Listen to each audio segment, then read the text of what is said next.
거실 가득 손님이 모인 저녁. 민경숙은 소연에게 소리쳤다. 이 집안을 흙 묻은 손으로 더럽히지 마라. 농부 딸 주제에 감히 검사 집안 며느리 행세를 해? 당장 내 눈앞에서 꺼져. 손님들은 조롱 섞인 웃음을 터뜨리고 윤지호는 그 옆에서 비아냥거렸다. 엄마 말 들었지? 내 수준을 알았으면 이제 그만 나가. 소연은 손에 쥔 이혼 서류를 찢지도 울지도 않았다. 단호하게 도장을 찍고 말했다. 후회하게 될 겁니다. 아주 뼈저리게. 그리고 그녀는 곧장 택시에 올라탔다. 기사님, 한빛그룹 본사로 가주세요. 이렇게 해서 농부의 딸로 멸시받던 여자의 통쾌한 복수극이 시작된다. 이야기 시작 전 따봉 눌러주시고 이 영상을 어디에서 보고 계신지 댓글로 남겨주세요. 안녕하세요, 여러분. 오늘 제가 들려드릴 이야기는 정말 믿기 어려우실 겁니다. 하지만 이 모든 일이 실제로 일어난 일이에요. 제 이름은 박소연입니다. 28살에 결혼해서 벌써 3년째 지옥 같은 시댁살이를 하고 있었어요.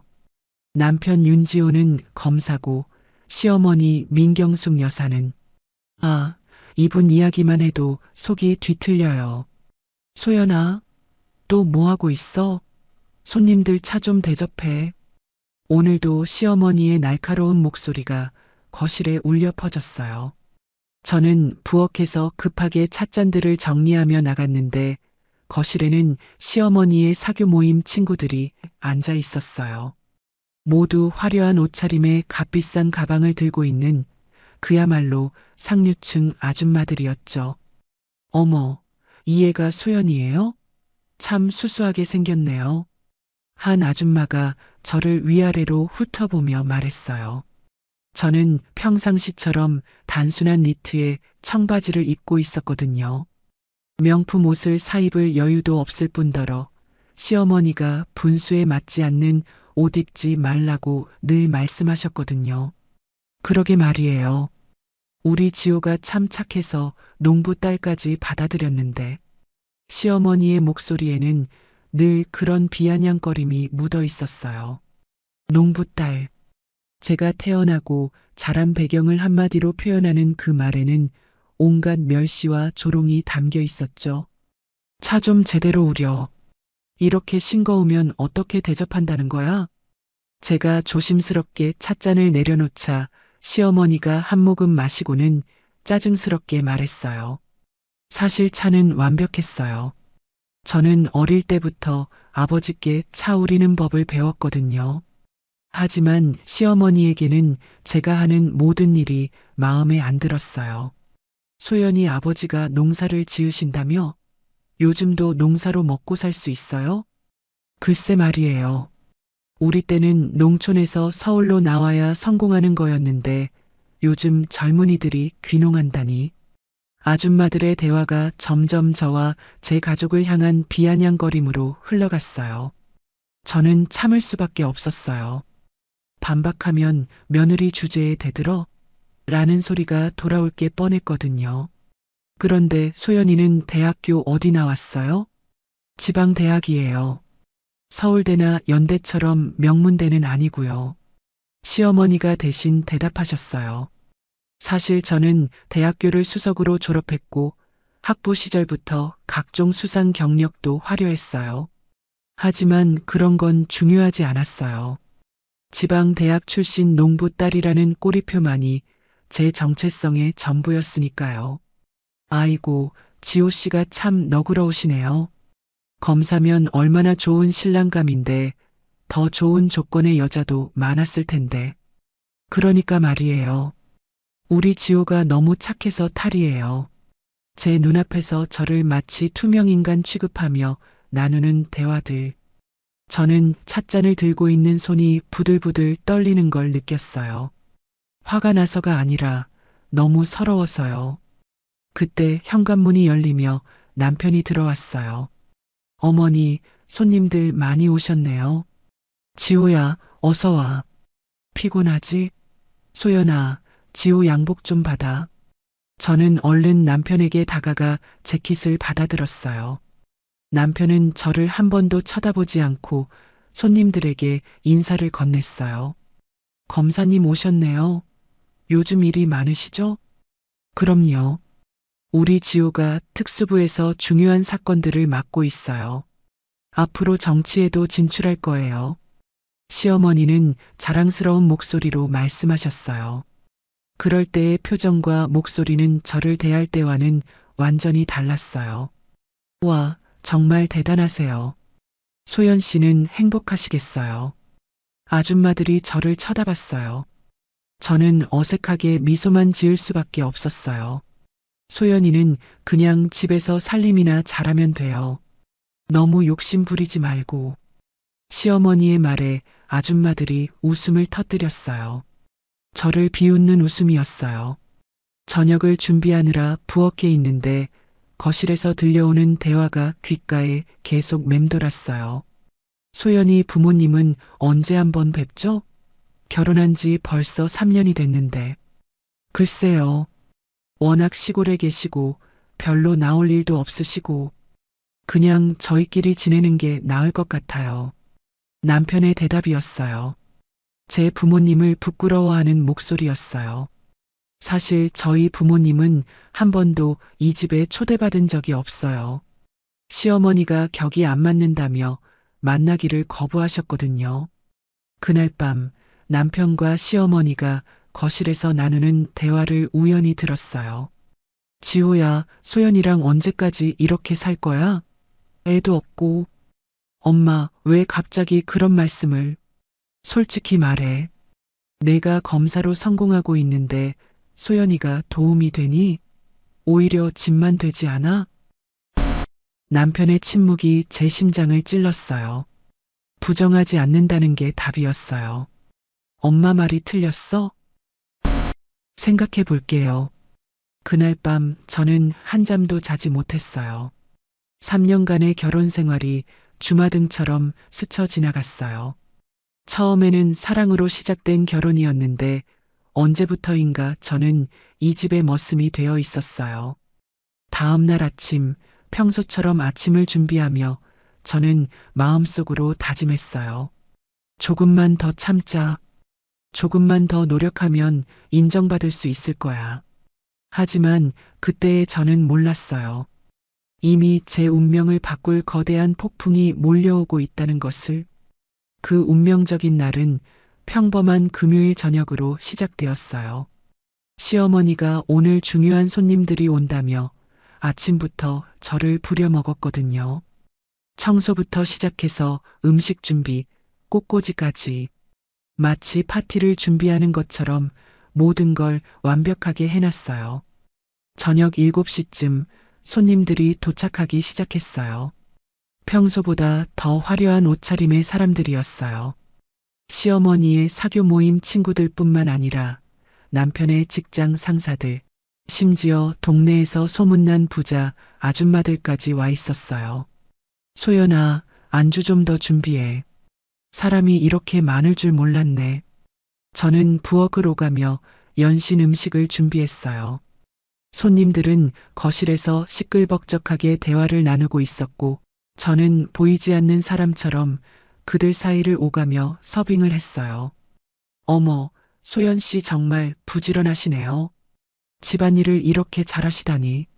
한 아줌마가 겉으로는 칭찬하는 듯한 말을 했지만 그 속에 담긴 진짜 의미는 집안일이나 하는 게 주제에 맞다는 뜻이라는 걸 알 수 있었어요. 그럼요. 소연이는 정말 살림꾼이에요. 요리, 청소, 빨래. 뭐든지 잘해요. 시어머니가 말씀하셨는데 저를 칭찬하는 게 아니라 하녀 같은 일만 하는 며느리라고 소개하는 것 같았어요. 그때 한 아줌마가 갑자기 이상한 말을 꺼냈어요. 그런데 소연 씨, 아직 아이 계획은 없으세요? 결혼한 지 벌써 3년이나 됐는데. 순간 거실이 조용해졌어요. 모든 사람들의 시선이 저에게 쏠렸어요. 저는 얼굴이 빨갛게 달아오르는 걸 느꼈어요. 그게 아직은. 에이, 뭘 그렇게 부끄러워해요. 요즘 젊은 부부들은 다들 그래요. 하지만 시어머니의 표정은 점점 차가워지고 있었어요. 그리고 그 순간 제가 가장 듣고 싶지 않았던 말이 터져 나왔어요. 사실은 소연이가 아이를 가지기에는 좀 그렇지 않나 싶어서요. 어머, 무슨 말씀이세요? 솔직히 말해서 지호는 검사잖아요. 앞으로 정계 진출도 계획하고 있고, 그런데 소연이 집안 배경을 보면 시어머니의 말이 점점 노골적으로 변했어요. 저는 서 있을 수가 없어서 소파에 앉았어요. 우리 지호 아버지는 대법관까지 지낸 분이에요. 우리 집안은 3대째 법조인 가문이고요. 그런데 소연이 아버지는 농사를 짓잖아요. 아, 그렇군요.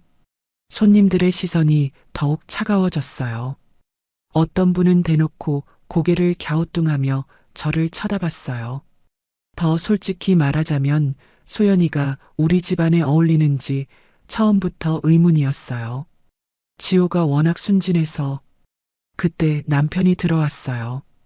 평소보다 일찍 퇴근한 것 같았어요. 하지만 그의 표정은 평소와 달랐어요. 뭔가 결심을 한 듯한 차가운 표정이었어요.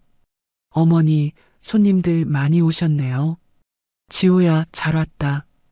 우리가 지금 중요한 얘기를 하고 있었어. 남편은 저를 한번 쳐다봤어요. 그 눈빛에서 저는 이상한 감정을 읽을 수 있었어요. 미안함과 그리고 단호함이었어요. 소연아, 잠깐 이야기 좀 하자. 남편이 저를 서재로 불렀어요. 저는 불안한 마음으로 따라갔어요. 서재 문을 닫자마자 남편이 책상 서랍에서 뭔가를 꺼냈어요. 협의 이혼서였어요. 지호야, 이게 뭐야? 소연아, 우리 이제 그만하자. 제 머릿속이 하얗게 변했어요. 남편의 목소리는 차갑고 단호했어요. 갑자기 왜? 갑자기가 아니야. 우리 둘 다 알고 있잖아. 이 결혼이 잘못되었다는 걸. 뭐가 잘못됐다는 거야? 내가 뭘 잘못했어? 넌 잘못한 게 없어. 하지만 우리는 어울리지 않아. 남편의 말 한마디 한마디가 제 가슴을 찔렀어요.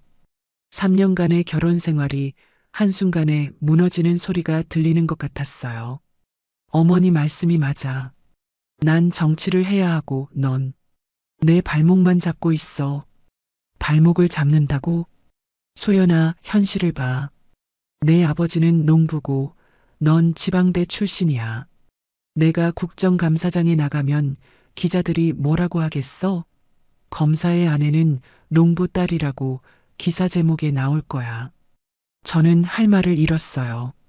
남편이 저를 사랑해서 결혼한 줄 알았는데 결국 저는 그에게 짐일 뿐이었어요. 그동안 고마웠어. 하지만 이제 각자의 길을 가자. 남편이 이혼서를 제 앞에 밀어냈어요. 서류는 이미 거의 다 작성되어 있었어요. 제 도장만 찍으면 되는 상태였어요. 저는 서류를 들여다봤어요. 재산 분할도 위자료도 없었어요. 그냥 깨끗하게 갈라서자는 내용이었어요. 마치 제가 이 집에서 3년간 산 흔적을 모두 지우려는 것 같았어요. 소연아, 빨리 결정해.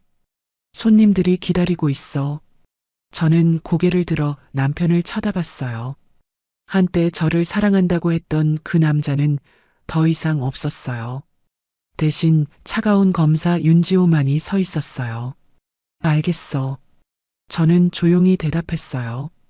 그리고 망설임 없이 도장을 찍었어요. 남편은 놀란 표정을 지었어요. 아마 제가 울면서 매달릴 거라고 생각했나 봐요. 후회하게 될 거야. 아주 뼈저리게. 저는 이혼서를 남편에게 건네주며 말했어요. 남편은 제 표정을 보고 당황하는 것 같았어요. 우리가 서재에서 나오자 거실의 모든 시선이 저희에게 쏠렸어요. 시어머니가 먼저 물었어요. 어떻게 됐어? 이혼하기로 했습니다. 제가 담담하게 대답하자 거실이 술렁거렸어요. 어떤 분들은 놀라는 표정을, 어떤 분들은 역시 그럴 줄 알았다는 표정을 지었어요. 그래, 잘했어. 이제라도 정신 차려서 다행이야. 시어머니가 안도의 한숨을 쉬었어요. 소연 씨, 그동안 수고 많으셨어요. 앞으로 좋은 일만 있으시길. 한 아줌마가 겉으로는 위로하는 척했지만 그 눈빛에는 승리감이 어려 있었어요. 저는 아무 말 없이 방으로 가서 간단한 짐을 챙겼어요. 가져갈 것도 별로 없었어요. 결혼할 때 가져온 옷가지와 몇 개의 추억품뿐이었어요.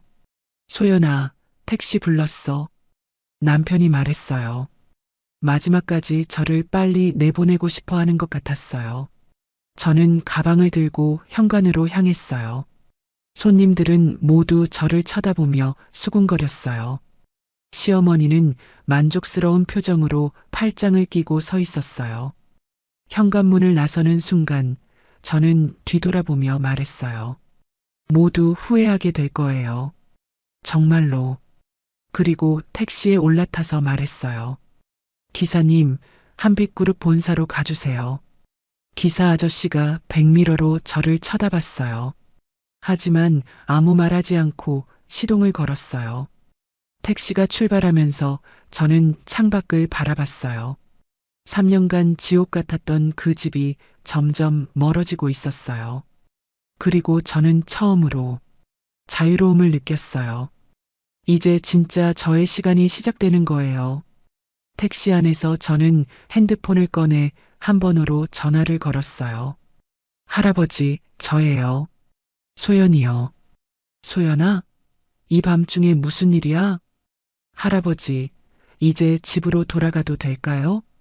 전화기 너머로 잠깐의 침묵이 흘렀어요. 한빛그룹 회장이신 외할아버지께서는 제가 왜 이런 전화를 하는지 단번에 눈치채셨을 거예요. 그래, 돌아와라. 오늘 당장 이사하거라. 네, 할아버지. 전화를 끊고 나서 저는 깊은 숨을 쉬었어요. 이제 정말로 새로운 시작이었어요. 한빛그룹 본사 앞에 도착했을 때는 밤 10시가 넘어 있었어요. 하지만 건물은 아직도 환하게 불이 켜져 있었어요. 할아버지께서 기다리고 계신다는 뜻이었죠.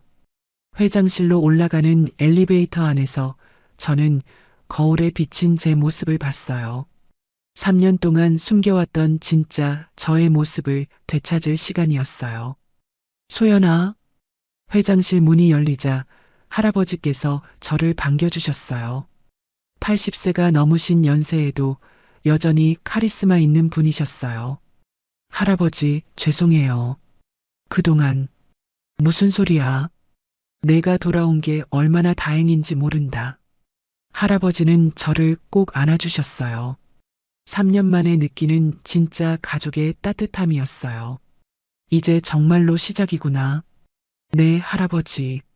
준비됐어요. 그날 밤 저는 한빛그룹 임원 숙소로 이사했어요. 3년간 살던 시댁의 작은 방과는 비교할 수 없는 넓고 고급스러운 아파트였어요. 하지만 더 중요한 건 이제 저 자신으로 살 수 있다는 것이었어요. 다음 날부터 저는 본격적인 복귀 준비에 들어갔어요. 먼저 외모부터 완전히 바꿨어요. 강남 유명 헤어샵에서 머리를 자르고 염색했고 백화점에서 정장들을 새로 맞췄어요. 과장님, 정말 완전히 달라 보이세요. 장서준 전략기획실장이 감탄했어요. 그는 할아버지의 오른팔 같은 분으로 제가 시집가기 전부터 저를 가르쳐 주셨던 분이에요. 3년 동안 많이 배웠어요. 이제 진짜로 시작할 수 있을 것 같아요. 좋습니다. 그럼 이제 본격적으로 복수를 준비해 볼까요? 장서준 실장은 제 복수 계획을 함께 세워주는 동반자였어요. 몇 주 후 운명적인 날이 찾아왔어요. 검찰 특수부에서 한빛그룹의 비자금 조성 의혹에 대한 조사를 시작한다는 소식이 들려왔어요. 그리고 그 사건의 담당 검사가 윤지호라는 것도 알게 됐죠. 완벽한 타이밍이네요. 장서준 실장이 웃으며 말했어요. 이제 정말 재미있어질 것 같아요. 저는 거울을 보며 미소를 지었어요. 3년 전에 초라했던 박소연은 더 이상 없었어요. 대신 한빛그룹의 당당한 후계자 박소연이 있을 뿐이었죠. 수사협조회의 날짜가 잡혔어요. 검찰청 회의실에서 오후 2시였어요. 저는 그날 아침 특별히 신경 써서 옷을 골랐어요. 샤넬의 최신 정장에 에르메스 가방, 그리고 할머니께서 물려주신 다이아몬드 목걸이까지. 부사장님, 준비되셨습니까? 비서가 물었어요. 네, 이제 저는 한빛그룹 부사장이었어요. 공식적인 후계자 자리였죠. 네, 갑시다. 검찰청에 도착해서 회의실 앞에 섰을 때 제 심장이 두근두근 뛰었어요. 곧 윤지호를 다시 보게 될 거라는 생각에 흥분됐어요. 회의실 문을 열고 들어가는 순간 모든 사람들의 시선이 저에게 쏠렸어요.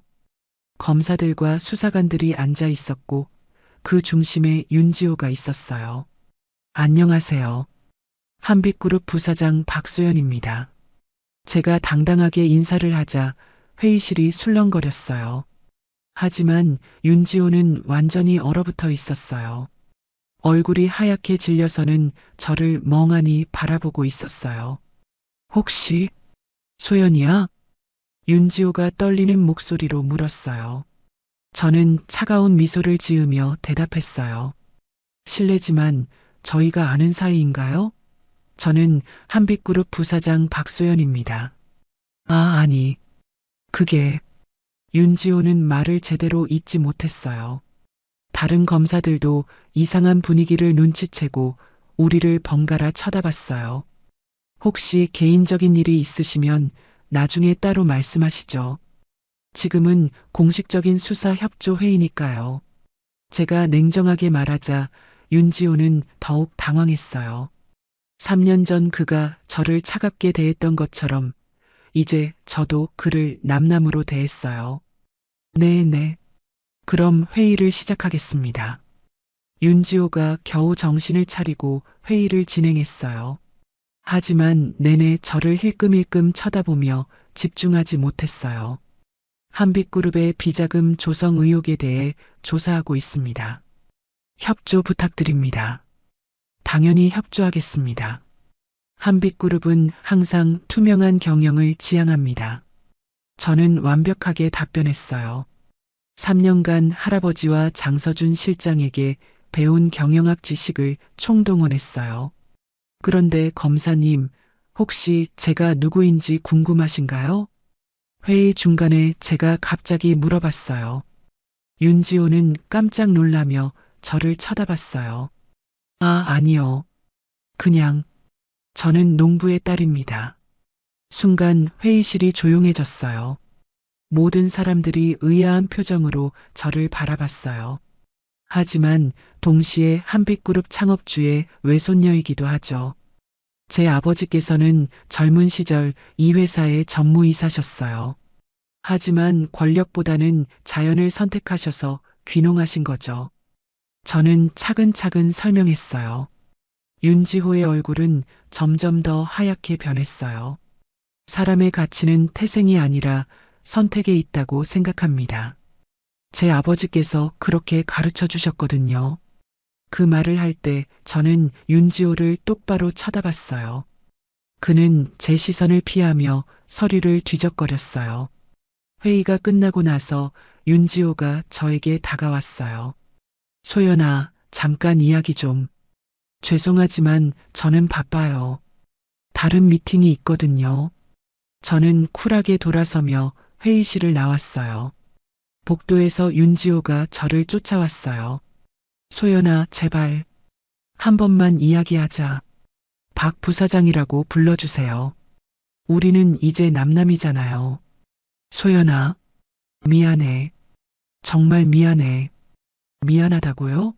뭐가 미안하다는 거죠? 검사님께서 저한테 잘못한 게 있나요? 제가 시치미를 떼자 윤지호는 더욱 절망적인 표정을 지었어요. 내가 한빛그룹 후계자였다니. 놀라셨나요? 당신들이 그렇게 무시했던 농부 딸이 사실은 재벌 후계자였다는 게 소연아, 이제 시작일 뿐이에요. 검사님, 저는 그 말을 마지막으로 엘리베이터에 올라탔어요. 문이 닫히면서 윤지호의 절망적인 표정을 마지막으로 봤어요. 엘리베이터 안에서 저는 거울에 비친 제 모습을 봤어요. 이제 진짜 복수가 시작이었어요. 기다려, 윤지호. 진짜 지옥이 뭔지 보여줄게. 그 다음 날부터 윤지호의 지옥이 시작되었어요. 저는 한빛그룹 부사장으로서 본격적인 활동을 시작했거든요. 먼저 언론 인터뷰부터 시작했어요. 경제신문 기자들을 만나서 제 이야기를 들려줬어요. 박 부사장님, 한빛그룹 후계자로 공식 데뷔하시게 된 소감이 어떠신가요? 감사합니다. 사실 저는 어릴 때부터 이 자리를 준비해 왔어요. 할아버지께서 직접 가르쳐 주셨거든요. 그런데 결혼 생활을 하시면서 잠시 일선에서 물러나 계셨던 것으로 알고 있는데요. 네, 그 시간도 저에게는 소중한 배움의 시간이었어요. 일반 시민으로 살아보면서 서민들의 삶을 직접 체험할 수 있었거든요. 기자가 날카로운 질문을 던졌어요. 혹시 이혼하신 전 남편분이 윤지호 검사라는 소문이 있는데 사실인가요? 저는 잠깐 미소를 지었어요. 개인적인 일에 대해서는 말씀드리기 어렵습니다. 다만 저는 앞으로 한빛그룹의 발전에만 집중할 예정이에요. 하지만 제 표정과 말투에서 기자들은 많은 걸 눈치챘을 거예요. 그날 저녁 뉴스에는 한빛그룹 후계자 박소연, 검사 출신 전 남편과 이혼이라는 제목의 기사가 나왔어요. 윤지호는 그 뉴스를 보고 얼마나 충격받았을까요? 저는 생각만 해도 통쾌했어요. 며칠 후 윤지호가 제게 연락을 해왔어요. 소연아, 제발 한 번만 만나자. 이야기할 게 있어. 바쁩니다. 소연아, 부탁이야. 정말 중요한 얘기가 있어. 결국 저는 호텔 라운지에서 만나기로 했어요. 윤지호가 어떤 표정으로 나올지 궁금했거든요. 호텔에 도착한 윤지호는 완전히 다른 사람이 되어 있었어요. 자신감 넘치던 검사의 모습은 온데간데없고 초라하고 위축된 모습이었어요. 소연아, 정말 미안해. 내가 잘못했어. 뭘 잘못하셨다는 거죠? 우리는 합법적으로 이혼한 거잖아요. 제발, 복수는 그만해. 나는 내가 이런 사람인 줄 몰랐어. 이런 사람이요? 저는 변한 게 없어요. 그저 제 진짜 모습을 보여주는 것 뿐이에요. 윤지호는 머리를 감싸쥐었어요. 내가 얼마나 바보였는지 이제야 알겠어. 내가 한빛그룹 후계자였다니. 그게 중요한가요? 제가 한빛그룹 후계자든 아니든 당신은 저를 농부 딸이라고 무시했잖아요. 소연아, 정말 미안해. 다시 시작할 수 없을까? 그 순간 저는 웃음이 나왔어요. 정말 뻔뻔한 사람이었어요. 다시 시작이요? 당신이 저를 내쫓을 때는 언제고, 이제 와서 다시 시작하자고요? 소연아, 윤지호 씨, 저는 이제 다른 사람이에요. 당신의 전 부인 박소연이 아니라 한빛그룹 부사장 박소연이에요. 저는 자리에서 일어났어요. 그리고 당신이 저를 무시했던 것처럼 저도 이제 당신을 무시할 거예요. 공정하지 않나요? 그 말을 마지막으로 저는 호텔을 나왔어요. 윤지호는 그 자리에 그대로 앉아서 멍하니 저를 바라보고 있었어요. 집으로 돌아가는 길에 장서준 실장에게서 연락이 왔어요. 부사장님, 재미있는 소식이 있어요. 뭔데요? 윤지호 검사가 오늘 상사에게 한빛그룹 수사에서 빠지겠다고 했대요. 이해관계가 있다고 하면서요. 그래요? 그럼 더 재미있어지겠네요. 저는 미소를 지었어요. 윤지호가 스스로 무너져가고 있었어요. 하지만 진짜 전쟁은 이제부터였어요. 며칠 후 오미라라는 기자가 저를 공격하기 시작했어요. 그녀는 윤지호의 대학 동기였고 평소에 그를 좋아했던 사람이라고 들었어요. 한빛그룹 박소연 부사장, 과연 진짜 후계자일까? 오미라 기자가 TV에 나와서 저를 의심했어요. 박소연 씨는 분명 농부의 딸이라고 했는데 갑자기 재벌 후계자라니요. 뭔가 석연치 않습니다. 그녀가 정말 한빛그룹 창업주의 외손녀가 맞나요? 확실한 증거가 있나요? 오미라는 연일 저를 의심하는 방송을 내보냈어요. 그녀의 목적은 명확했어요. 저를 가짜로 만들어서 윤지호를 구해주려는 거였죠. 저 여자 정말 지독하네요. 장서준 실장이 화를 냈어요. 괜찮아요. 오히려 좋은 기회예요. 기회요? 오미라 기자에 대해서 조사해 보세요. 분명 약점이 있을 거예요. 장서준 실장은 며칠 후 오미라에 대한 자료를 가져왔어요. 부사장님 대박입니다. 오미라 기자가 작년에 뇌물을 받고 기사를 조작한 증거가 있어요. 정말요? 네. 그리고 윤지호 검사와의 관계도 그냥 동기가 아니라 예전부터 그를 좋아했던 것 같아요. 저는 그 자료들을 보며 계획을 세웠어요. 오미라가 저를 공격한다면 저도 그녀를 반격할 거예요. 그러던 중 윤지호에게서 또 연락이 왔어요. 소연아, 미라 기자 일 그만두게 해줘. 그 애는 잘못이 없어. 오미라 기자요? 그분이 저를 공격하는 건 알고 계시죠? 그건 내가 시킨 게 아니야. 미라가 오해해서 그런 거야. 오해요? 재미있네요. 소연아, 제발. 윤지호 씨, 당신이 저를 공격할 때는 언제고, 이제 와서 그만하라고요? 저는 전화를 끊었어요. 그리고 장서준 실장에게 말했어요. 오미라 기자 자료 내일 다른 언론사에 제보하세요. 알겠습니다. 다음 날 오미라 기자의 스캔들이 터졌어요. 뇌물 수수는 물론이고 기사 조작까지. 그녀는 하루아침에 방송국에서 쫓겨났어요. 윤지호는 그 소식을 듣고 얼마나 절망했을까요? 자신 때문에 오미라까지 망했다는 걸 알았을 거예요. 그날 저녁 윤지호가 제 집 앞에 나타났어요. 소연아, 나와줘. 이야기하자. 저는 발코니에서 아래를 내려다봤어요.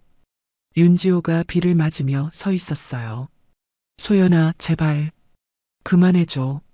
미라는 잘못이 없어. 하지만 저는 나가지 않았어요. 그는 밤새 그 자리에 서 있었고 다음 날 아침에도 거기 있었어요. 결국 저는 내려갔어요. 뭐 하는 거예요? 소연아, 제발 용서해줘. 내가 모든 걸 잘못했어. 윤지호는 무릎을 꿇었어요. 한때 저를 무시했던 그 남자가 제 앞에서 무릎을 꿇고 있었어요. 일어나세요. 보기 흉해요. 소연아, 윤지호 씨, 이제 끝이에요. 당신이 저에게 했던 일들 하나하나 되돌려 받을 거예요. 저는 돌아서서 건물 안으로 들어갔어요. 뒤에서 윤지호의 절규 소리가 들렸지만 저는 뒤돌아보지 않았어요. 복수는 이제 막 시작이었어요. 이제 본격적인 전면전이 시작될 때였어요. 저는 더 이상 숨지 않기로 결심했어요. 한빛그룹 부사장으로서 공개적으로 윤지호를 압박하기 시작했어요. 먼저 언론 플레이부터 시작했어요. 저는 주요 경제지 기자들과 만나서 제 이야기를 공개했어요. 사실 저는 결혼 생활 동안 많은 상처를 받았어요. 농부 딸이라는 이유로 무시당했거든요. 구체적으로 어떤 일들이 있었나요? 시어머니께서는 손님들 앞에서 저를 하인처럼 부리셨어요. 그리고 남편은 제가 정치적으로 도움이 안 된다며 이혼을 요구했죠. 기자들은 흥미롭게 들었어요. 검사와 재벌 후계자의 이혼 스토리는 충분히 화제가 될 만했거든요. 그런데 사실 부사장님은 재벌 후계자셨잖아요. 왜 그때 밝히지 않으셨나요? 할아버지께서 저를 일반인으로 살아보게 하고 싶어 하셨어요. 그래야 진짜 서민들의 마음을 알 수 있다고 하시면서요. 그럼 지금 복수하시는 건가요? 저는 잠깐 미소를 지었어요. 복수라기보다는 공정한 대가를 받는 거예요. 사람을 무시한 대가를요. 그 인터뷰가 나간 후 여론이 완전히 저에게 유리해졌어요. 사람들은 신데렐라의 역습이라며 저를 응원했어요. 반면 윤지호는 점점 궁지에 몰렸어요. 검찰청 내부에서도 그의 입지가 흔들리기 시작했어요. 윤 검사, 요즘 집중이 안 되는 것 같은데? 상사가 지적했어요. 죄송합니다. 개인적인 일이 업무에 영향을 주면 안 되지. 특히 한빛그룹 수사건은 중요한 사안이야. 네, 알겠습니다. 하지만 윤지호는 제대로 집중할 수 없었어요. 저와 관련된 뉴스가 매일 나오고 있었거든요. 저는 다음 단계로 넘어갔어요. 윤지호의 정치적 후원 세력을 하나씩 끊어내기 시작한 거죠. 장 실장님, 윤지호를 후원하는 정치인들 리스트 좀 주세요. 여기 있습니다. 주로 보수 정치인들이네요. 이분들과 한빛그룹이 어떤 관계인지 조사해 보세요. 며칠 후 결과가 나왔어요. 윤지호를 후원하는 정치인들 중 상당수가 한빛그룹과 사업 관계에 있었어요. 저는 그들을 하나씩 만나기 시작했어요. 의원님, 안녕하세요. 한빛그룹 박소연입니다. 아, 부사장님, 만나서 반갑습니다.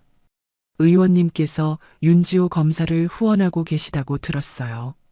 아, 그분이 유능한 검사라고 해서 혹시 제가 그분의 전 부인이라는 걸 아셨나요? 정치인의 얼굴이 순간 굳었어요. 그런데 윤 검사가 저를 어떻게 대했는지 궁금하시지 않나요? 저는 차근차근 제 이야기를 들려줬어요. 정치인은 점점 곤란해하는 표정을 지었어요. 의원님, 한빛그룹은 항상 가족을 소중히 여기는 정치인들과 함께 하고 싶어 해요. 그 말의 의미를 이해한 정치인은 며칠 후 윤지호에 대한 후원을 중단한다고 발표했어요. 이런 식으로 저는 윤지호의 정치적 기반을 하나씩 무너뜨렸어요. 그는 점점 고립되어 갔어요. 동시에 저는 미디어 장악에도 나섰어요. 한빛그룹의 광고비 집행을 통해 언론사들과의 관계를 강화했어요. PD님, 윤지호 검사에 대한 특집 방송 어떠세요? 어떤 관점에서요? 권력에 취해서 가족을 버린 검사의 몰락기. 흥미로운 소재 아닌가요? 곧 여러 방송국에서 윤지호에 대한 비판적인 프로그램들이 나오기 시작했어요. 윤지호 검사, 정치적 야망을 위해 아내를 버렸다. 재벌 후계자였던 아내를 농부 딸이라며 무시한 검사. 연일 이런 제목의 뉴스가 나왔어요. 윤지호는 완전히 여론의 문매를 맞게 됐어요. 그러던 중 윤지호가 다시 저에게 연락해 왔어요. 소연아, 이제 정말 그만해줘. 나 견딜 수 없어. 뭘 그만하라는 거죠? 저는 그냥 제 일을 하고 있는 것 뿐이에요. 소연아, 제발. 나는 이제 끝장이야. 검찰청에서도 나를 보는 눈이 달라졌어. 그래서요? 제가 뭘 어쨌다고요? 소연아, 윤지호 씨, 당신이 저를 내쫓을 때 제 기분이 어땠는지 생각해 본 적 있어요? 전화기 너머로 윤지호의 흐느끼는 소리가 들렸어요. 하지만 저는 전혀 동정심이 생기지 않았어요. 당신은 저를 사랑한 게 아니라 이용한 거였어요.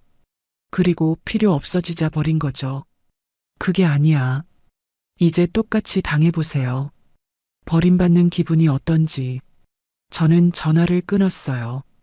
몇 주 후 결정적인 순간이 왔어요. 윤지호가 한빛그룹 수사에서 완전히 배제된 거예요. 그리고 그는 변두리 지청으로 좌천 명령을 받았어요. 부사장님, 윤지호가 완전히 몰락했네요. 장서준 실장이 보고했어요. 이제 시작일 뿐이에요. 진짜는 지금부터예요. 저는 창밖을 바라보며 미소를 지었어요. 윤지호의 추락은 이제 막 시작일 뿐이었어요. 그리고 이제 시어머니 차례였어요. 민경숙 여사가 어떤 표정으로 저를 맞을지 정말 궁금했거든요. 윤지호의 좌천 소식이 알려지자 가장 충격받은 사람은 시어머니 민경숙 여사였어요. 그녀는 아들의 정치적 성공을 꿈꿨는데 모든 게 물거품이 되어버린 거죠. 지호야, 이게 도대체 뭔 일이야? 왜 갑자기 지방으로 발령이 난 거야? 엄마, 소연이 때문이에요. 뭐라고? 그 농부 딸이? 엄마, 소연이는 한빛그룹 후계자였어요. 민경숙의 얼굴이 순식간에 하얗게 변했어요.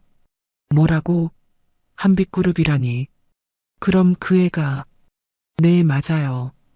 우리가 그렇게 무시했던 농부 딸이 실제로는. 민경숙은 그 자리에서 쓰러질 뻔했어요. 자신이 얼마나 큰 실수를 했는지 깨달은 거죠. 내가 뭘 한 거야. 그녀는 머리를 감싸쥐며 절규했어요. 평생 권력과 명예에만 목말라 했던 그녀에게 이건 치명적인 충격이었어요. 며칠 후 민경숙이 저에게 연락을 해왔어요. 소연아, 한 번만 만나자. 목소리가 완전히 변해 있었어요. 평소의 거만함은 온데간데 없고 간절함만 남아 있었어요. 저는 호텔 라운지에서 만나기로 했어요. 민경숙이 나타났을 때 저는 깜짝 놀랐어요. 완전히 다른 사람이 되어 있었거든요. 평소 화려하게 차려입던 모습은 사라지고 수척해진 얼굴에 초라한 차림새였어요. 며칠 사이에 나이가 10년은 더 들어 보였어요. 소연아, 민경숙이 제 앞에 앉자마자 눈물을 흘렸어요. 한때 저를 그렇게 무시했던 그 여자가 제 앞에서 울고 있었어요. 어머니, 울지 마세요. 주변 사람들이 쳐다봐요.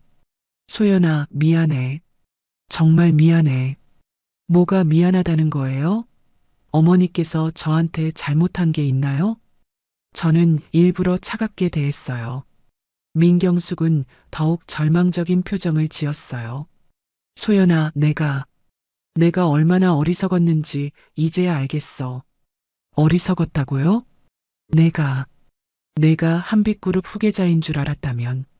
그럼 어떻게 하셨을 건데요? 저를 극진히 모시셨을 건가요? 민경숙은 대답할 수 없었어요. 자신의 속마음이 그대로 드러난 거였어요. 어머니, 저는 한빛그룹 후계자든 농부 딸이든 똑같은 사람이에요. 어머니는 그 사실을 왜 이해하지 못하셨을까요? 소연아, 제발 지호를 용서해줘. 그 애는 이제 끝장이야. 그건 윤지호 씨가 선택한 길이에요. 저를 버린 것도 지금 이렇게 된 것도 모두 그분의 선택이었어요. 소연아, 내가 무릎 꿇을게. 제발. 민경숙이 정말로 무릎을 꿇으려고 했어요. 저는 얼른 그녀를 말렸어요. 어머니, 그만하세요. 보기 흉해요. 소연아, 어머니, 이제 늦었어요. 돌이킬 수 없어요. 저는 자리에서 일어났어요. 민경숙은 절망적인 표정으로 저를 바라봤어요. 소연아, 정말 용서할 수 없는 거야? 어머니께서 저를 용서하지 않았던 것처럼요. 그 말을 마지막으로 저는 호텔을 나왔어요. 며칠 후 충격적인 소식이 들려왔어요. 민경숙이 쓰러져서 병원에 실려갔다는 거였어요. 부사장님, 어떻게 하시겠어요? 장서준 실장이 물었어요. 병원에 가봐야죠. 저는 병원으로 향했어요. 중환자실 앞에서 윤지호를 만났어요. 그는 완전히 망가진 모습이었어요. 소연아, 엄마가 깨어나지 않아. 윤지호는 저를 보자마자 울음을 터뜨렸어요. 의사가 쇼크가 너무 커서 회복이 어렵다고 해. 그래서 저를 부른 건가요? 소연아, 제발. 엄마가 깨어나면 용서한다고 말해줘. 그럼 엄마가 회복할 거야. 저는 중환자실 유리창 너머로 민경숙을 바라봤어요. 각종 기계에 연결된 채 누워있는 그녀의 모습은 초라해 보였어요. 윤지호 씨, 저는 누구를 용서하라는 거예요? 엄마를, 그리고 나를, 저를 그렇게 무시했던 사람들을요? 윤지호는 더 이상 말할 수 없었어요. 그저 무릎을 꿇고 빌 뿐이었어요. 일어나세요. 사람들이 쳐다봐요. 소연아, 윤지호 씨, 저는 이미 용서했어요. 윤지호가 놀란 표정으로 저를 쳐다봤어요. 하지만 용서한다고 해서 모든 게 돌이킬 수 있는 건 아니에요. 무슨 뜻이야? 당신들이 저에게 한 일들, 그리고 제가 받은 상처들, 그건 영원히 남을 거예요. 저는 돌아서며 말했어요. 어머니께 안부 전해드리세요. 빨리 회복하시라고. 병원을 나오면서 저는 복잡한 심정이었어요. 복수는 달콤했지만 동시에 씁쓸하기도 했어요. 그날 밤 저는 몰래 병원비를 대신 지불했어요. 복수는 했지만 그래도 한때는 가족이었으니까요. 며칠 후 민경숙이 의식을 되찾았어요. 하지만 예전의 그녀는 아니었어요. 완전히 기가 꺾인 초라한 노인이 되어 있었어요. 지호야, 소연이는 어떻게 지내? 엄마 괜찮아요. 소연이가 병원비도 대신 내줬어요. 정말? 민경숙의 눈에서 눈물이 흘렀어요. 내가 얼마나 잘못했는지 이제야 알겠어. 하지만 이미 모든 게 늦었어요. 윤지호는 좌천되었고 민경숙은 병원 신세가 되었어요. 저는 그들을 보며 생각했어요. 이게 바로 사람을 무시한 대가구나. 복수는 완성되었지만 저는 전혀 후련하지 않았어요. 오히려 허전한 기분이었어요. 그날 저녁 할아버지와 저녁을 함께 했어요. 소연아, 복수는 끝났나? 네, 할아버지. 윤지호는 좌천됐고 시어머니는 병원에 입원했어요. 그래서 기분이 어떠냐? 저는 잠깐 생각해 봤어요. 생각보다 시원하지 않아요. 할아버지가 미소를 지으셨어요. 그럼 이제 진짜 시작이구나. 진짜 시작이요? 복수는 끝이 아니라 새로운 시작의 준비 과정이지. 이제 내가 진정으로 원하는 걸 찾아야 할 때야. 할아버지의 말씀을 들으며 저는 깨달았어요.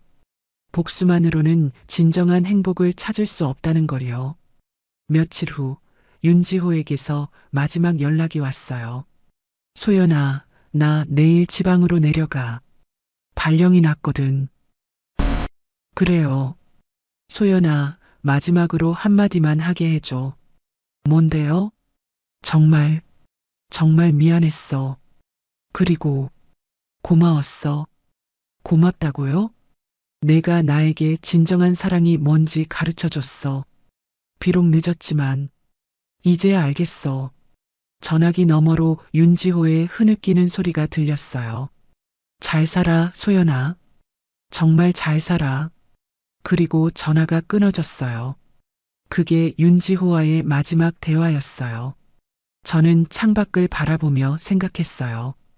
복수는 끝났지만 진짜 제 인생은 이제부터 시작이라는 걸요. 그날 밤 저는 결심했어요. 이제 복수가 아니라 진정한 행복을 찾겠다고요. 그리고 제가 받은 상처를 다른 사람들이 받지 않도록 도우겠다고요. 복수의 끝에서 저는 새로운 시작을 다짐했어요. 복수를 마친 후 며칠간 저는 이상하게 허전했어요. 목표를 잃은 기분이었거든요. 윤지호와 민경숙은 이미 충분히 벌을 받았고 제가 더 이상 할 일은 없어 보였어요. 그러던 어느 날 우연히 뉴스에서 충격적인 이야기를 봤어요. 농촌 지역 청년들의 자살률이 급증하고 있습니다. 일자리 부족과 사회적 편견 때문에 꿈을 포기하는 젊은이들이 늘고 있는데 제 가슴이 뜨끔했어요. 저 역시 농부의 딸이라는 이유로 무시받았던 경험이 있었거든요. 할아버지, 제가 뭔가 의미 있는 일을 하고 싶어요. 어떤 일 말이냐? 농촌 청년들을 돕는 일이요. 저처럼 태생 때문에 무시받는 사람들이 꿈을 포기하지 않도록 도와주고 싶어요. 할아버지는 흐뭇한 미소를 지으셨어요. 좋은 생각이구나. 그럼 재단을 하나 설립해 보거라. 재단이요? 농촌 청년 창업재단. 어떠냐? 내 이름으로 만들어 보거라. 저는 가슴이 뛰었어요.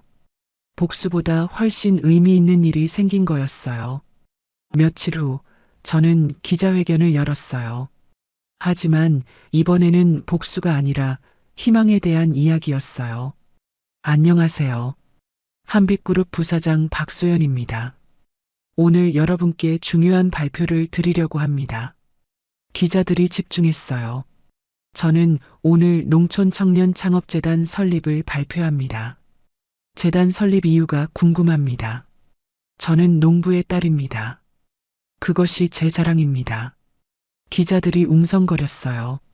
하지만 한때 저는 그 사실을 부끄러워했어요. 사회의 편견 때문이었죠.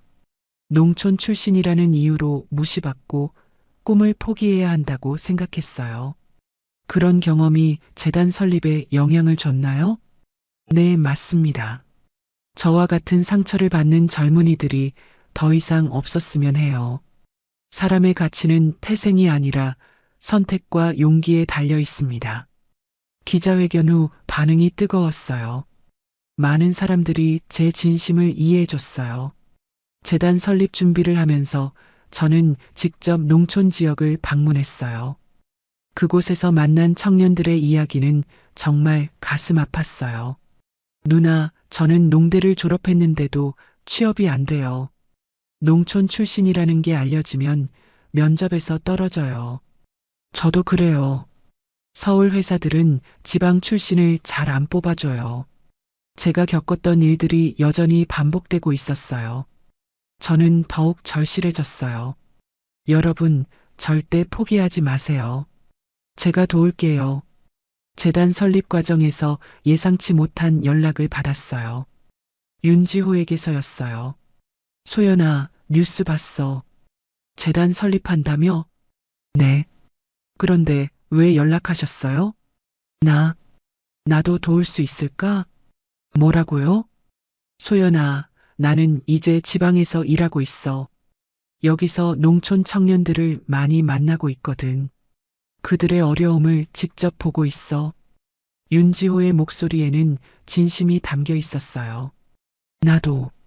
나도 뭔가 의미 있는 일을 하고 싶어. 속죄의 의미로라도. 저는 잠깐 고민했어요. 그리고 결정했어요. 좋아요. 하지만 조건이 있어요. 뭔데? 진심으로 하셔야 해요. 보여주기식이면 안 돼요. 알겠어. 정말 진심으로 할게.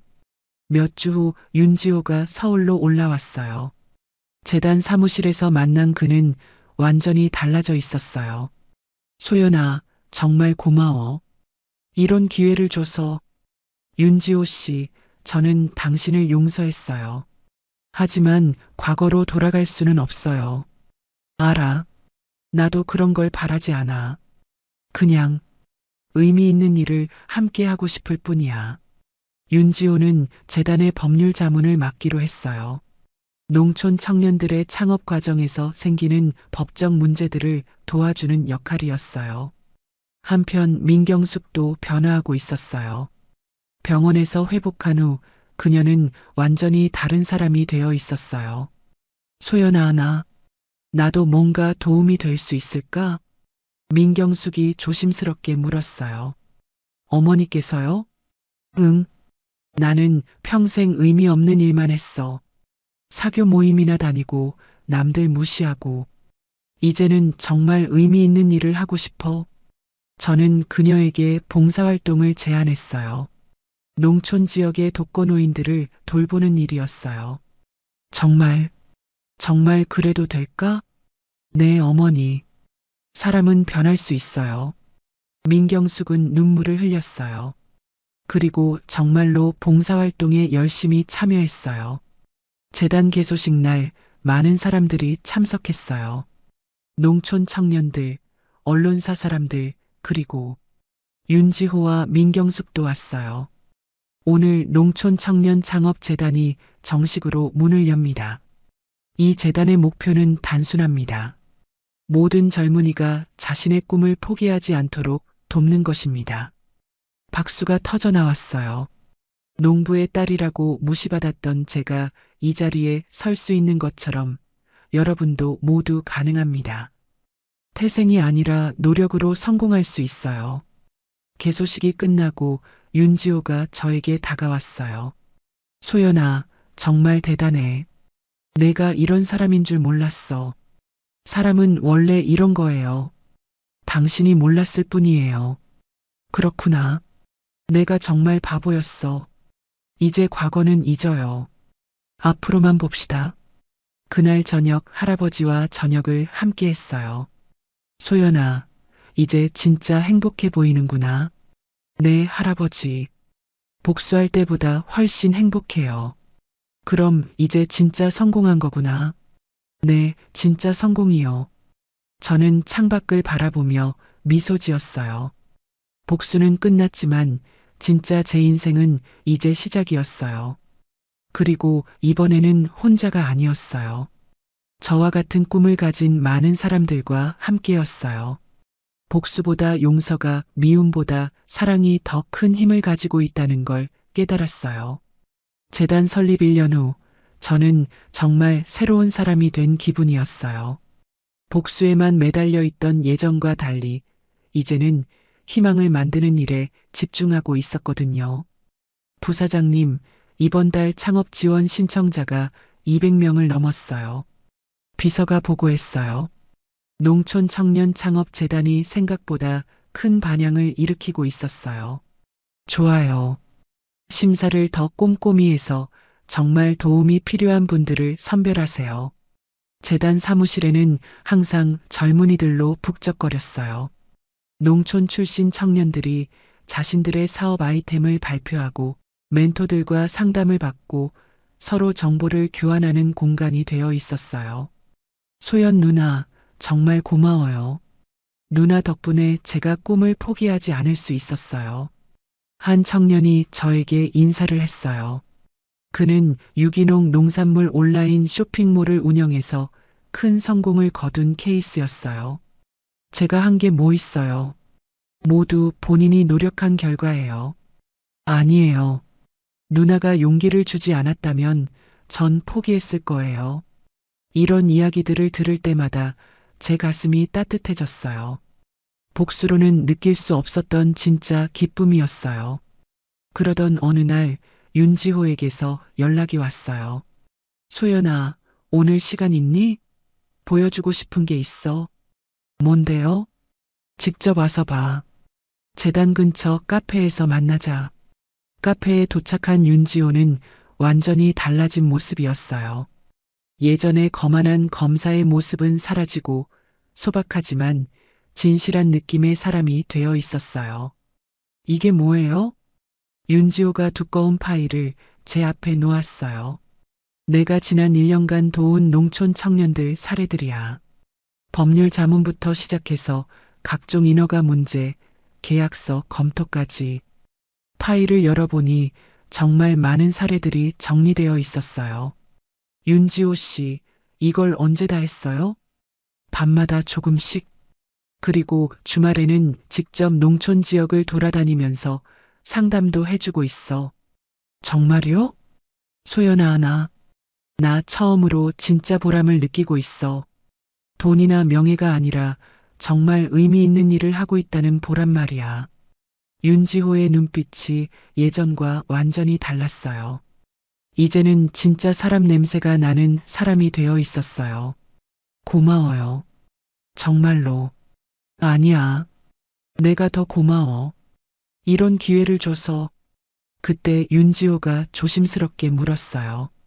소연아, 혹시 우리 다시 시작할 수 있을까? 저는 잠깐 그를 바라봤어요. 윤지호 씨, 저는 이미 다른 사람이에요. 예전의 박소연이 아니라 새로운 박소연이에요. 알아. 나도 달라졌어. 완전히. 그래서 말인데, 저는 새로운 사람과 새로운 시작을 하고 싶어요. 윤지호의 얼굴이 순간 굳었어요. 하지만 좋은 동료로는 계속 함께 할 수 있을 것 같아요. 재단 일을 통해서 말이에요. 윤지호는 잠깐 아쉬운 표정을 지었지만 곧 이해한다는 듯 고개를 끄덕였어요. 그래, 그것만으로도 충분해. 고마워. 며칠 후 재단에 특별한 손님이 찾아왔어요. 민경숙이었어요. 어머니, 어떻게 오셨어요? 소연아, 나 요즘 정말 행복해. 민경숙의 얼굴은 예전과 완전히 달랐어요. 화려한 화장과 명품 옷은 사라지고 소박하지만 따뜻한 미소를 짓고 있었어요. 독거노인분들을 돌보는 일이 이렇게 보람 있는 줄 몰랐어. 할머니들이 나를 기다려 주시거든. 잘하고 계시네요. 소연아, 내가 평생 잘못 살았구나 싶어. 남들을 무시하고 거칠에만 중시하고 정말 의미 없는 삶이었어. 민경숙이 제 손을 잡았어요. 소연아, 정말 미안했어. 그리고 고마워. 뭐가 고마우시다는 거예요? 내가 나에게 진짜 삶이 뭔지 가르쳐 줬어. 복수할 수도 있었는데 오히려 새로운 기회를 줬잖아. 저는 민경숙을 보며 신기했어요. 사람이 이렇게까지 변할 수 있다는 게 놀라웠어요. 그날 저녁 할아버지와 함께 재단 현황을 점검했어요. 소연아, 재단이 정말 잘 운영되고 있구나. 네, 할아버지. 생각보다 많은 분들이 도움을 요청하고 계세요. 그런데 소연아, 너는 개인적으로 행복하냐? 갑작스런 질문에 저는 잠깐 생각해 봤어요. 네, 정말 행복해요. 복수할 때보다 훨씬 행복해요. 그럼 이제 새로운 사랑도 시작해 볼 시간 아니냐? 할아버지, 뭐, 늙으니 걱정이야. 손녀가 혼자 사는 게 안쓰러워서. 마침 그때 장서준 실장이 들어왔어요. 회장님, 부사장님, 내일 재단 후원 행사 준비는 다 끝났습니다. 고생 많았어요, 장 실장님. 장서준 실장은 지난 1년간 저와 함께 재단 일을 하면서 정말 든든한 동반자가 되어 있었어요. 그는 단순히 할아버지의 부하가 아니라 저의 진짜 파트너가 되어 있었어요. 부사장님, 혹시 시간 되시면 내일 행사 후에 저녁이라도. 좋아요. 저는 자연스럽게 대답했어요. 요즘 장서준 실장과 함께 있으면 편안했거든요. 할아버지가 우리를 보며 흐뭇하게 미소를 지으셨어요. 다음 날 재단 후원 행사가 열렸어요. 많은 기업들과 개인들이 참석해서 농촌 청년들을 후원하겠다고 나서 주었어요. 여러분 덕분에 더 많은 청년들이 꿈을 포기하지 않을 수 있을 것 같아요. 정말 감사합니다. 행사가 끝나고 장서준 실장과 저녁을 먹으러 갔어요. 부사장님, 정말 대단하세요. 1년 만에 이렇게 큰 재단을 만들어내시다니. 혼자서는 불가능했을 거예요. 장 실장님 덕분이에요. 부사장님, 저 사실 하고 싶은 말이 있어요. 장서준 실장의 표정이 진지해졌어요. 뭔데요? 저는 부사장님을 좋아합니다. 단순히 동료로서가 아니라 저는 그의 진심 어린 눈빛을 바라봤어요.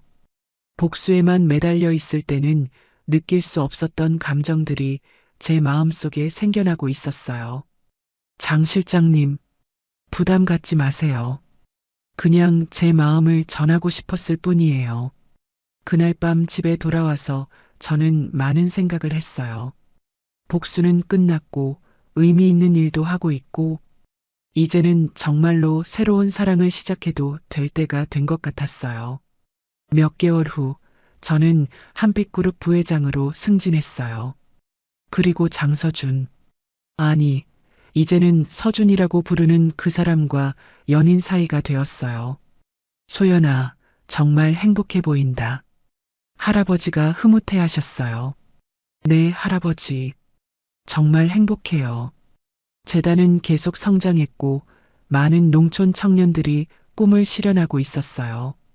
윤지호는 여전히 법률 자문을 담당하며 진심으로 젊은이들을 돕고 있었고 민경숙은 봉사활동에 열심이었어요. 어느 날 윤지호가 저에게 말했어요. 소연아, 나는 내 덕분에 진짜 사람이 됐어. 정말 고마워. 윤지호 씨도 충분히 좋은 사람이 되셨어요. 소연아, 너 정말 행복해 보여. 서준이랑 잘 어울려. 고마워요. 우리 이제 정말 좋은 동료가 된 것 같아. 네, 정말 좋은 동료예요. 그날 저녁 서준이와 함께 재단 옥상에서 서울 야경을 바라봤어요. 소연아, 너 정말 대단해. 복수로 시작했지만 결국 사랑으로 끝냈잖아. 복수는 끝이 없어요. 하지만 사랑은 새로운 시작을 만들어주죠. 그래서 나도 널 사랑하게 됐나 봐. 서준이가 제 손을 잡았어요. 저는 그의 따뜻한 손길에 마음이 편안해졌어요. 서준아, 고마워. 내가 진짜 행복을 찾을 수 있게 도와줘서 나야말로 고마워. 너 때문에 진짜 의미 있는 일을 할 수 있게 됐으니까. 우리는 함께 밤하늘을 바라봤어요. 별들이 반짝이고 있었어요. 3년 전 농부 딸이라고 쫓겨났던 그 여자는 이제 없었어요. 대신 많은 사람들에게 희망을 주는 새로운 박소연이 있을 뿐이었어요. 복수는 달콤했지만 짧았어요. 하지만 용서와 사랑으로 만든 행복은 영원할 것 같았어요. 그리고 저는 깨달았어요. 진짜 성공은 남을 짓밟고 올라서는 게 아니라 함께 일어서는 거라는 걸요. 농부의 딸 박소연의 복수는 끝났지만 한빛그룹 부회장 박소연의 새로운 인생은 이제 막 시작이었어요. 여러분, 오늘 이야기는 어떠셨나요? 농부의 딸이라고 무시받던 소연이가 어떻게 당당한 재벌 후계자로 거듭났는지, 그리고 복수를 넘어서 진정한 행복을 찾아가는 과정을 함께 보셨는데요. 이 이야기가 마음에 드셨다면 구독과 좋아요 꼭 눌러주세요. 그리고 댓글로 여러분의 생각도 들려주시면 정말 감사하겠습니다. 혹시 여러분도 소연이처럼 어려운 상황을 겪고 계신가요? 포기하지 마세요. 진정한 성공은 남을 무시하는 게 아니라 서로를 존중하는 데서 나온다는 걸 기억해 주세요. 다음에도 더 재미있고 감동적인 이야기로 찾아뵐게요. 구독과 좋아요, 댓글 부탁드려요.